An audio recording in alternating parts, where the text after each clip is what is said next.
Today in the Origami Dojo, we're going to be making a dollar bill elephant, which makes a great gift or a tip if your waitstaff is working for... Aw, you know what? I was gonna make a peanut joke here, but some of you probably have nut allergies, and I don't want to get sued. So the best way to fold a dollar bill elephant is, of course, from a dollar bill. But if you'd like a little bit of practice before unleashing your skills on the folding green, I'd recommend starting with a larger rectangle. And we can easily get one from a sheet of copy paper. Now this is an ordinary sheet of printer paper, and in order to trim it down to the right size, we're just going to take it and fold it in half lengthwise. Line those two corners up carefully, then crease sharply, then unfold and cut along this line here, and this will give you two equally sized, roughly dollar bill proportioned rectangles from which you can practice your elephant to your heart's content. Now that our paper is the right size, let's get started with our elephant. Now if you're folding this from a dollar bill, you should start with a dollar bill face side up, but with the face upside down, and the reason for that will become clear later on. So let's start by folding it in half vertically and horizontally. Let's do the easy one first, so let's fold it in half vertically.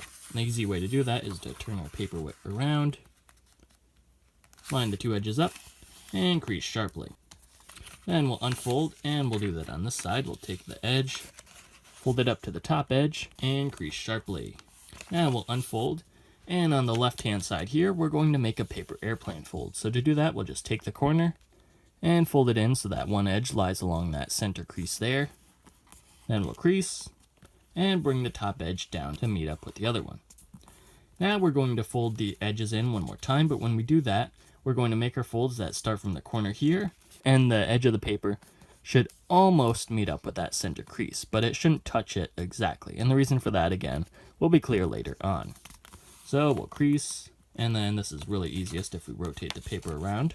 We're going to take this edge, again, bring it almost to the center, keep that corner sharp, but don't bring the edge all the way in. And crease. Now let's turn back to the right side so that our point is on the left. So now we're going to take the tip here and fold it over using this corner here as our guide.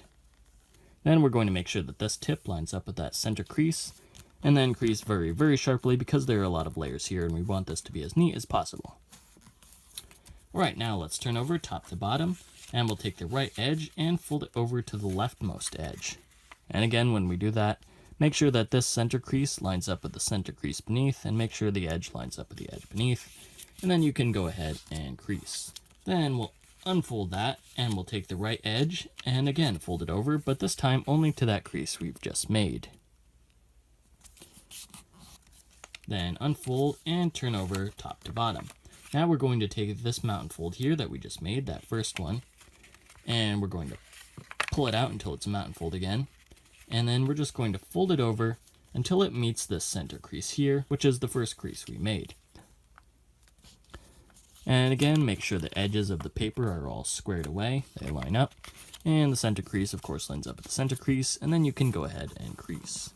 Then we're going to mountain fold behind using that existing crease there, and turn over right to left this time.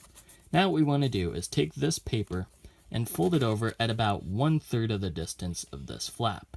And it sounds difficult, but really it's easy. All you need to do is take it and hold it like this, then take the paper and just slide it over until the amount of paper this side of the fold on this side is about even with the amount of paper on that side of the fold.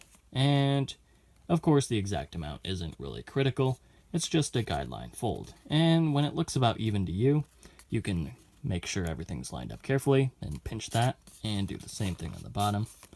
Just make sure it lines up, make sure the edges line up, and then go ahead and crease. And with that done, we'll turn over top to bottom, and let's just take this tip here, just pull that out, put that on top. Then we're going to take this little corner here, and we're going to fold it over as far as it will go. And ideally, it should line up with this edge underneath. So we're basically just folding it up at 45 degrees, then creasing it in place. Then we'll do the same thing with this one here. We'll just fold it up. And again, ideally, it should line up with that edge beneath it. It's a little hard to see. You might have to hold your paper up to the light in order to fully line everything up. And again, crease. Then let's unfold, and we're going to reverse fold the flaps inside. So we'll just lift that paper up, then push inside until we get this little triangle here. Then we're going to flatten it down. Then we'll do the same thing on this side. Just lift the paper up and push it in until we get that little triangle. And then we'll flatten it down. Then we're just going to take the paper and lift it up. Now let's do the same thing on the top, or as we rotate it, the bottom. Okay, so then we'll take these two flaps here and fold them up to lie along that crease that runs beneath. And same thing with this one on the over here. Then we'll unfold and reverse fold them inside. And push that flap back down and then lift it up. And let's take this flap here and we're going to fold it in along this edge here. And just basically fold it in as far as it will go. And crease. Alright, now let's start work on our elephant's nose. So to do that, we're going to take this flap here and unfold it. Then we're going to take this flap and fold it in along this edge. And then once it's there, we'll crease. Then we'll take the flap and fold it back over. And the new crease we make should be at about halfway between the legs here. So the leg should be there, and it should be about halfway between that point.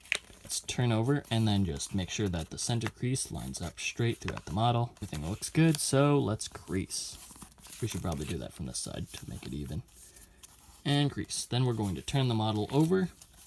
And then we're going to take this flap and again fold it over this edge here. And crease very sharply. And then we're going to take it and fold it over at about halfway again. And when I say about halfway, I mean this is a rough guideline. It's not something that you have to spend hours lining up. Because I mean, if you're making this, you're probably making it as a tip. And you're like, you decided to do it at the last minute. And your friend's like, come on, hurry up, we're going to be late. And you're like, no, I just got to do this. It's going to be really cool. And your friend's like, no, we don't have time for this. We're going to miss our plane. You're like, come on, I just want to finish it. And they're like, no. And you're like, bang. And you throw down a crumpled dollar bill, and that's your tip. And the waiter thinks you're lame. And, well, you are lame because you couldn't fold a dollar bill elephant. I don't know where that came from.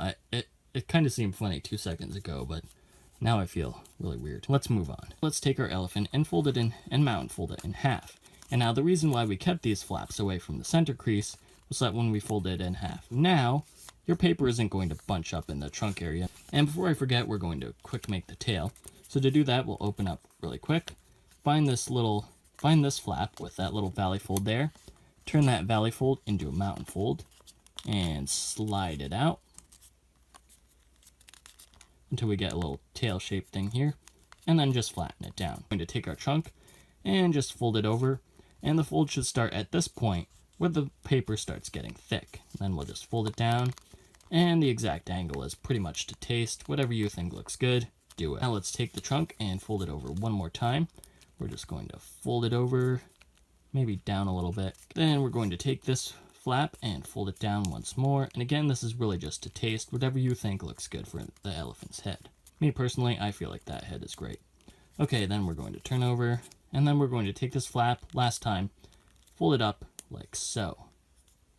And then we're going to unfold those folds, and we're going to reverse fold them in and out using the creases we've just made. So we're going to open it up and reverse fold it in using these existing mountain folds. On this side, the fold will be a valley fold, so we'll just have to reinforce it with a few pinches, and then flatten down. And we're going to have to turn that trunk inside out, just for now. And that's our first reverse fold. Now to make the second one, we're going to fold this out, and again, the crease on this side is a valley crease. It's going in the right direction. This is a mountain fold, and we just need to push the paper in. And when we do that, we should make sure that it tucks behind that leg flap, and then flatten. And the other two reverse folds are a lot easier. We just need to open up the paper and push down. And again, this fold will be a mountain fold. This one's a valley fold, and we'll have to pinch it into a mountain fold. And then we can just reverse fold up using that last crease there. And then to finish off the trunk, we're just going to take this little flap here and turn the tip inside out. This is called an outside reverse fold in case you're curious. And with that, your origami elephant is done. Now, if you don't like the look of it, you can always change the angle of some of the reverse folds, like maybe fold this down at a little bit of an angle, less of an angle here. Maybe fold that out a little bit, make the trunk go higher. I don't know, something like that. Whatever you think looks good, whatever floats your boat, whatever tips your elephant. And if you were wondering why we had to start with the dollar bill upside down like so, the reason for that was that when you turn your elephant over, the eye in the dollar bill becomes the elephant's eye. Oh, isn't that cute? He's a little Illuminati elephant. Anyway, that wraps up our look at the origami dollar bill elephant. If you enjoyed it, please feel free to like, comment, share, subscribe, and do all that other good stuff. And also, feel free to leave tips using this green paper here. Maybe fold it into the shape of an origami elephant. Or not, I'll leave that up to you. I'm just kidding. I don't accept tips. I'm not a waiter. Or maybe I am. Waiter by day, origami master by night.